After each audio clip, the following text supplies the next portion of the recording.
今天有幸为您播出其中一场精辟的开示。师徒之间节目佛教故事插魔现报品6集之4 2015年9月7日以英语开示于法国。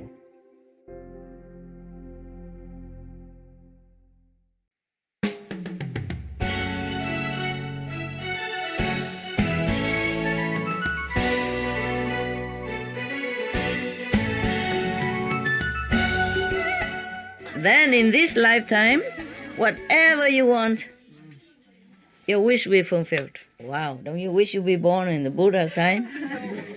You're too late, man. All right.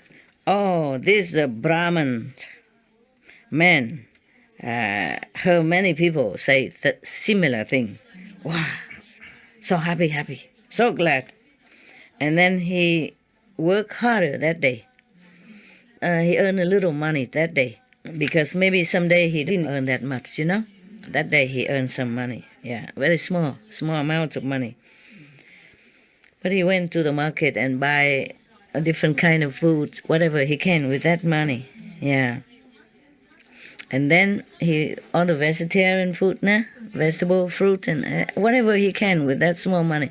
And then he came with utmost humility and solemnity, invite some of the saintly monk to his house to make offering that day for lunch, the vegetarian lunch, with all the sincerity and respect to wish for a present life fortune.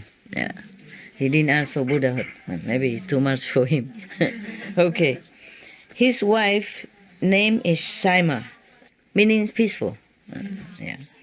And they don't say if it's four of the above mentioned or not. They just say these saintly monks, after receive the offering of the meal, then they sat there and give them lecture, some advice like this. Sin or merit, it is as if it will follow like a shadow. As if it's the echo of your voice. You can't escape. I follow you everywhere. It is yourself even. Whatever you sow, so shall you reap. If wanting to erase the sins, the bad karma, the bad deeds, and to have greater merit, then you have to respect the three jewels, meaning the Buddha, the Sangha, the monks, and the Dhamma, the teaching. The Buddha, the monks, his monks, and the teaching. At that time, the living Buddha and the teaching. You have to also take refuge in these three jewels. Buddha, Sangha, Dhamma. Buddha mean old man, but it's just a respectful call. It means a saintly, enlightened person, enlightened being. Complete enlightened person, And then you have to keep the 5 precepts, And then you have to observe now and then, the 8 ways of purification.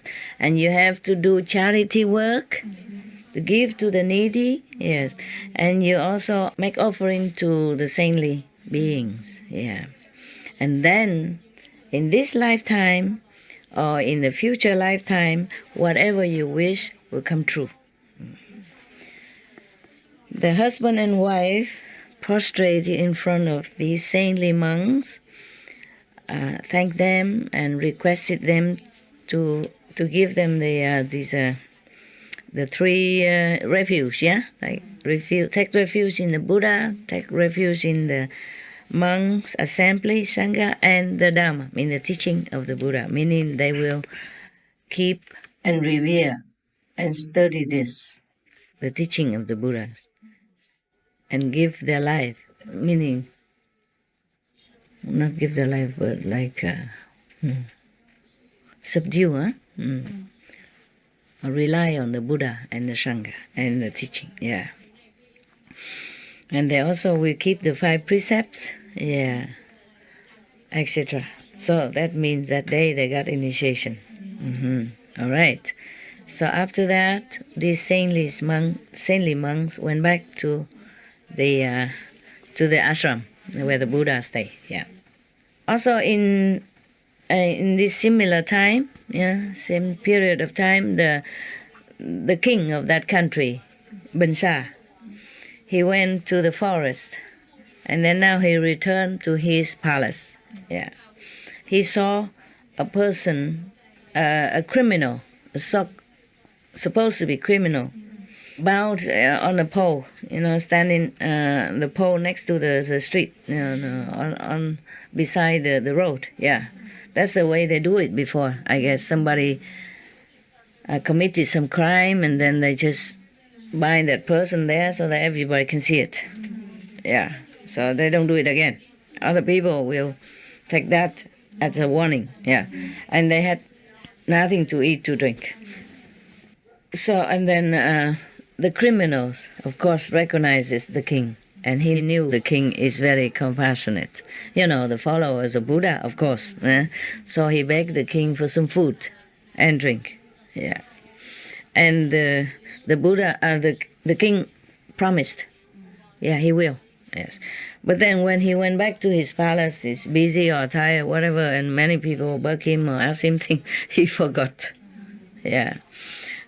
When he remembered it, after he took care of all the business, state affair, and then suddenly he remembered, but then it's so late already, midnight, yeah. He asked his servants, the royal servants, to bring food and drink to the criminal bound on the street there, but nobody there. They say, Your Majesty, it's a midnight now. Oh, we have fierce animals, and we have demons and a lot. Even we die here, we won't die. We won't go. Even if you kill us, we won't go. Rather die here, safer. Safer to die here than to die there. Isn't that funny? Huh? What kind of talk? Say we'd rather die here than go there. If they're afraid to die there and die here, what's the difference? How can there be such a safe death and a non-safe death? It's like ridiculous. People are ridiculous. Because, what they mean is normally in the former life, in former time, long time ago, if you disobey the king, then chop, the king can chop your head, huh? So that's what they meant. They didn't dare to disobey the king, but even if the king killed them, they won't go. Imagine that, huh? If you go there and you die, you do some good deed, no? I'd rather die in safety. What's the use? Okay. All right, so humans are like that, huh? Okay. The king has so much sympathy and compassion for this hungry criminal, yeah. But the law is the law, He committed some bad deed, then he has to suffer that. But that doesn't mean the king didn't feel sorry for the hungry person. Understand? The criminal or the good person, when they're hungry, is the same. Suffer the same pang of hunger. So he feels sorry for that person. And then, so he asked one of his, royal servant to go outside in the vicinity of the palace and pronounce, announcing like that. Today, if anybody bring the food from the king, to give to that criminal hanging out there, some in such and such place, then the king will give 1,000 pieces of gold. Wow! I would go, wouldn't you? I recite the 5 names. I ask for Buddha's protection. Yeah? And then I just go. I take the bike. No, they don't have. Okay. Isn't that funny? Nobody dare to go even with 1,000 pieces of gold. Nobody dare. But the wife of the poor Brahmin, she was thinking to herself. She thought to herself, she often heard that if anybody keep these 8 ways of purification, then even ferocious animals don't dare to harm them. Even demons and ghosts will not dare go near and disturbing them. Yeah. So she has such a faith, and confidence. So she went to ask the king for the food. She says she will go. Okay. And then the king, before she's leaving, the king said to her, if you come back safely, I give you 1,000 pieces of gold. 1,000 liang, meaning 1,000 maybe ounce or something like that. But it's a lot, no? 1 ounce is an ounce, no? 1,000. Oh, wow. Okay, so when she, on the way to the criminal, she was very sincere and concentrate on the 5 precepts, Buddha, the 5 names, whatever, and the 8 ways of just thinking of that all the time. Yeah, all the time. And she left the city wall. Not long, not far, and then she met oh, my God, she met a demon. Okay. A demon, but the female demons, yeah? This one can harm people. Very bad, yeah. La Shak, Quỷ La Shak. I don't know what's the Quỷ La Shak in English. Probably they only have this in India. They don't have in England. I don't know. I never heard of the name Quỷ La Shak in Vietnam, in England before. So probably they don't have it. All right. Her name is Lamba. And at that time, she just gave birth to 500 little demons. Yeah. Is there another name for demons? Huh? No. Yeah. And at that time, she was very hungry. Of course, after giving birth to 500 demons, imagine how hungry she has been. Tired and hungry. And bad mood, no? Oh, when she saw Miss Simon coming toward, she wanted to jump to her, catch her, and eat. Yeah, but because Simon already is already a vegetarian, yeah, or maybe vegan even. Let's say vegan, yeah. Okay. Yeah, because they're so poor. How can they buy any cheese to eat?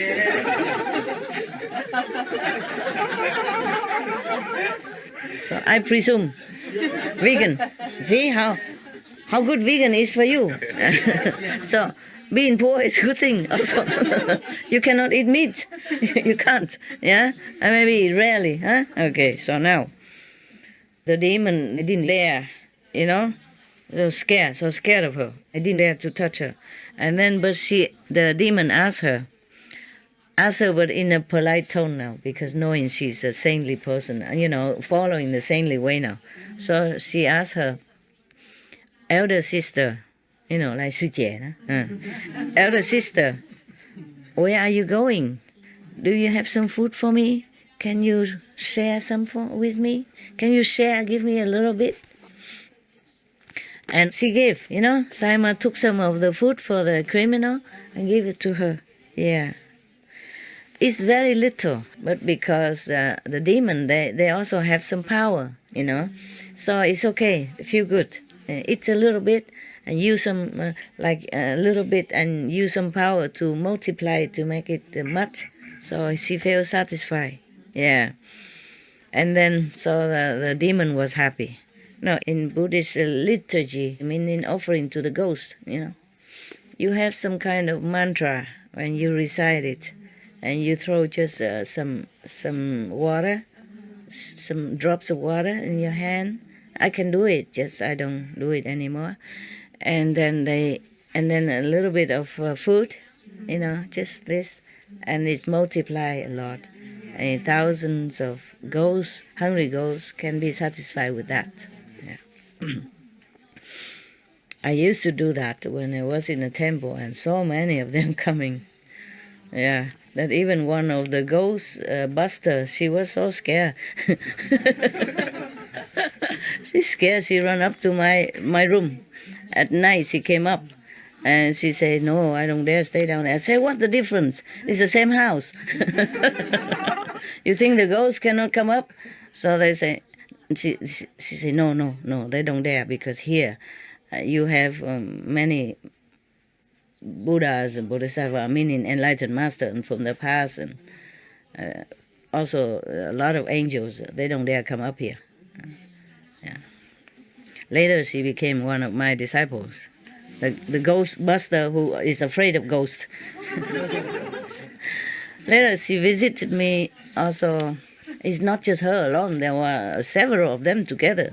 They are a group of so-called white witch, They do exorcisms and all that, casting ghosts and, driving demon away. But they were so scared because too many, a lot of number of them. Even though the temple was small, I was keeping the temple for some monk, and I had to do it while he's not there. Then later she visited me in in my mountain place in Taiwan. And it's the same stuff happened again. She's so scared. She said, "It goes everywhere, and how can you live here?" I said, "They do nothing to me. Why are you afraid?" You're supposed to make the ghost afraid. Why are you afraid of the ghost? Caught you. Gotcha. Yeah. Because the altar, is downstairs, and it's a big hall. Sometimes the abbot invites his disciple to come meditate and all that. Yeah, and that's where the Buddhas, and that's where we do the mantra to feed the hungry ghosts as well. So, and nearby there's a room, and I gave it to them as a guest room. Oh, they don't dare sleep. The both of them running up to my room. My room's so small already. I say, "Hey, there's no room here." I say, "Okay, we sit outside on the corridor, and they all sit together." "How can you live here alone?" I said, "I had no choice. I don't have friends like you. I don't have a husband. Whom should I live with? It's a temple, and I'm a nun. What do you think I live? Whom do you think I should live with?" It's so funny. I say, "You are not afraid?" I say, "No, humans are more scary than ghosts." They're more afraid of humans than ghosts. Ghosts, they don't do nothing to me. So I said, "Don't worry, ghosts, they don't do nothing." But they didn't trust me still. They still hang around, Yeah, I think they're still alive now in New York, maybe older now. No, cannot be that old. Cannot be. About my age or more or less. Cannot be. And they found me all by themselves. At that time, I was just a small, humble nun cleaning toilet and bathroom every day and cooking for people in the temple. Nobody knew me. I didn't even know myself. I didn't know who I was. Yeah? And then they found it because some some angel or something tell them. They also have their inner master, Yeah, different. Tell them that they should come to so-and-so address. Yeah, and then find such and such person. And she'll give you initiation. And you'll be a better, spiritually better, yeah. So they found me. I didn't even know anybody in that city. I'm new, New York, I just stay in the temple. That's it. I knew nothing except the nearby supermarket. Yeah, when I have to go and buy things to come home, cook for people, cook for the people in the temple. But at that time, nobody there. Yeah. When the abbot is there, then people come, but if not, then nobody there. So only me there alone. Yeah. And then they found it. The first time they ever knew the temple exists. Yeah. They found the address and they told me everything like that, and they said I have to give them initiation. My God, at that time I didn't know. I didn't know anything about that. Okay? But since they have told me with all that sincerity, they couldn't tell lie. If they want to go there, they would find the abbots if they're Buddhists. If they knew anything, then he's more famous than I. He has disciples there, not too many, but about hundreds or something. And he went lecture in different universities sometimes. And if anybody famous is he. I always stick in the temple, cleaning the bathroom, and do cooking, nothing else, not going anywhere. He never took me anywhere. And none of his disciples knew who I am or what I do anyway, just a small nun. That's it, okay? So they knew exactly the address, and they knew my name. But they didn't say, they say, Master Jing. Master Jing. And they even show my face to them so that they will recognize me when I come. So I had to believe them. So I gave them initiation. And later, it's so good that they even came visit me in Taiwan. At that time, I also wasn't famous in Taiwan. I just stayed in one of the mountains, We bought it very cheap. And in tent together, yeah. No electricity, nothing. We have a stream, the water come down, and we use that to cook and drink. That's it, yeah.